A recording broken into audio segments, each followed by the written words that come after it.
Welcome to another photography vlog featuring the Ricoh GR3 on the streets of Seoul, South Korea. I almost always have my GR3 at least in my bag as a backup camera or as a camera to get into the zone if I'm shooting film on that day, because initially the first photos that I take are almost always going to be bad, relatively speaking, as is the case here as well. Man, cold today. Very cold. Very unpleasant. I'm in Korea on a short-term visa for 3 months and I now have to leave in about 3 weeks. So despite, quite honestly, not really feeling it, I forced myself to go out anyways. But I think these first few photos show that I'm not really feeling it. But I also know that one of the most important things in photography is simply going out and shooting no matter your mood. So this is me simply following my own advice. But quite honestly, the first 45 minutes of this photo shoot is almost completely a waste, not really getting any results. Until I found this street of lighting shops. I've shown you these photos I've taken with the X-Pan on a previous video, and as a matter of fact, I was planning to shoot more film, but then this happened. So I was just about to take a shot, probably the best of my career. But the X-Pan's out of battery. I don't even know where to get new batteries, so that sucks. Still got the Ricoh, but man. But then again, that is exactly the selling point of the Ricoh series cameras. It's so damn small that there's almost no downside to always bringing it. It's grown to a bit of a cult status. Some people like to pretend that it's the perfect camera for every occasion. But that's definitely not the case. There's definitely some shortcomings for this camera that I'm gonna highlight later as well. But just for this purpose, being a super small camera that you can always bring with you, that sort of gets the job done, in my opinion, there's nothing better. But it's also quite annoying with the focus on occasion. Like here, for example, I'm struggling with defocusing.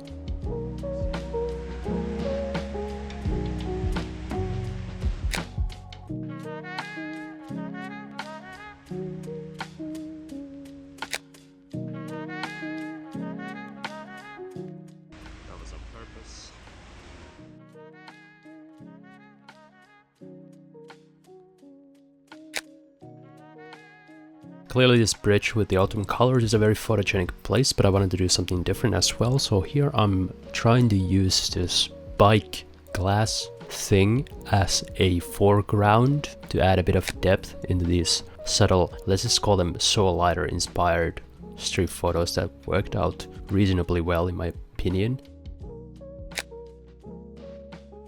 It was a bit difficult to find the right color grade for these though. The color is definitely a weakness of these photos, unfortunately.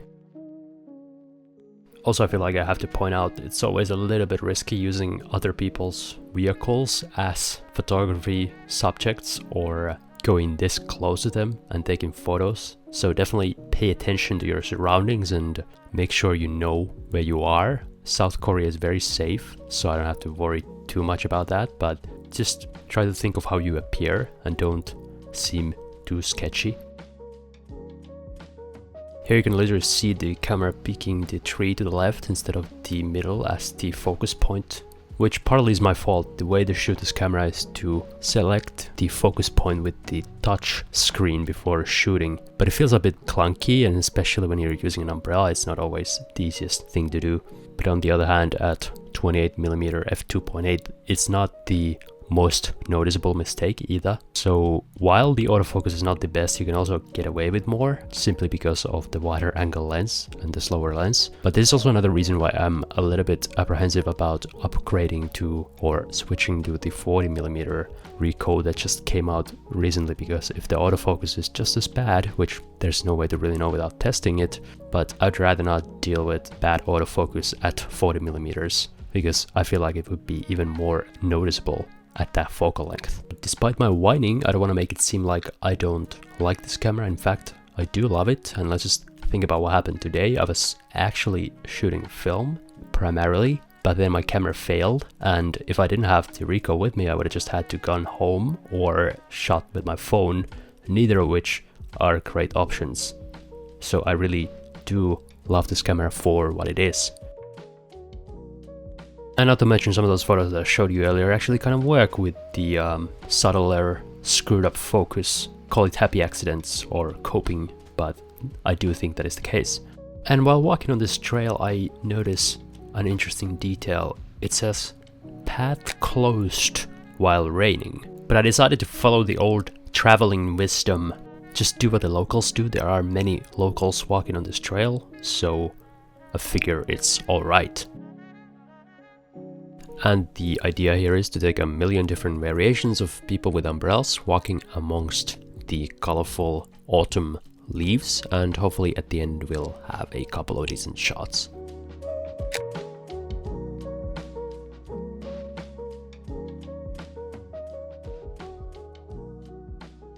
These two photos definitely highlight the difference a split second can make and the importance of timing when it comes to composing street photos. Some people like to just use the drive mode to try and pick the perfect moment in post, but I do believe it's a lot better to simply try to press the shutter at the exact right moment. That teaches you how to time things correctly, and it also saves you a lot of work in post. But of course there's a time and a place for everything. This is purely for street photography. And if you look to the left hand side and actually pay attention to those signs, it seems to imply something like during particularly heavy rain they'd open some sort of floodgates, and in that case I would have drowned. But well, it's too late to worry about that. I mean, drowning is a bit of an exaggeration because there would never be that much rainwater, but still could have been a very funny situation. And at this point I start running out of the battery and I don't have a replacement, so I'm trying to charge it from my power bank, but it's not really working. Ah, beautiful day.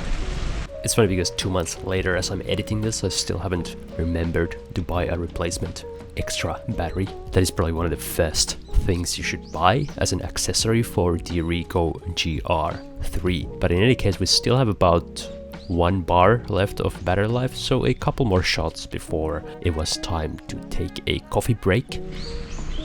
Social distancing under the bridge, are you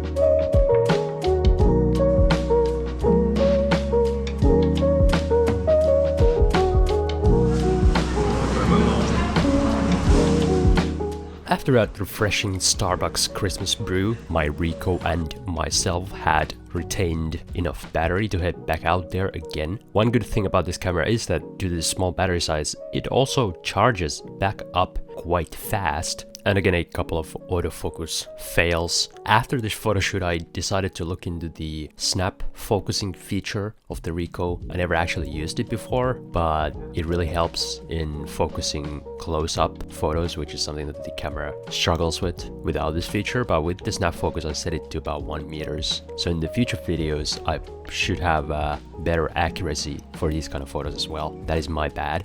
Anyways, while wandering the streets, I've discovered this mirror, which I'm trying to use to compose some interesting shots, but I'm having a problem with a lack of subjects. Was nobody using umbrellas? It's raining. Well, photography is a waiting game, so I just took selfies until finally somebody walked into the frame, and I quite like the shot. It also has the blue and orange color contrast. One of my favorite things about Seoul is that you can walk anywhere. So instead of taking the train, I'm just wandering towards the area with a lot of camera shops. So the idea is to try and get some more batteries for my X-Pan. And on the way, I walked by these neon lights, which I've taken photos of before, but never in this light.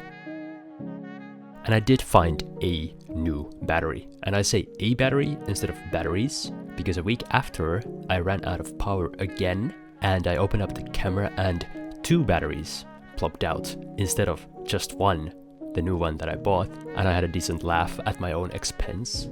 I was about to call it a day, but then I discovered this really cool park with the Namsan Tower and some beautiful autumn colors, so I decided to stick around and take a couple more photos, including a few with the X-Pan. But I gotta be honest, these photos left me a little bit underwhelmed. I was expecting them to be cooler, but I guess the light is kind of overcasty and boring, and the colors alone are not enough to carry the photos. And by this time, the rain's stopping, the sun's going down, it's getting colder. I think it's finally time to head back to the hotel. To be honest, I wouldn't have minded shooting more at night if it hadn't been almost freezing. I picked up these heat packs on the way back as an anticipation for even colder days to come. I always buy these during the winters in Korea or Japan. I'm not sure why they haven't really caught up or caught on in the West, because they're so useful when it's cold. But in the cold parts of Asia, you can pick these up for very cheap at every convenience store, and they're definitely a lifesaver. Either way, that's about it for this photography vlog. I'm gonna highlight a couple of my favorite photos that I took on this day here. I still got a lot of vlogs and material from Korea to edit for future videos, so stay tuned for those. Enable the post notifications and like this video if you wanna see more from me. Thank you for watching. And if you're new to the channel, you might like these other Ricoh GR3 videos that I've made in the past, so check those out as well.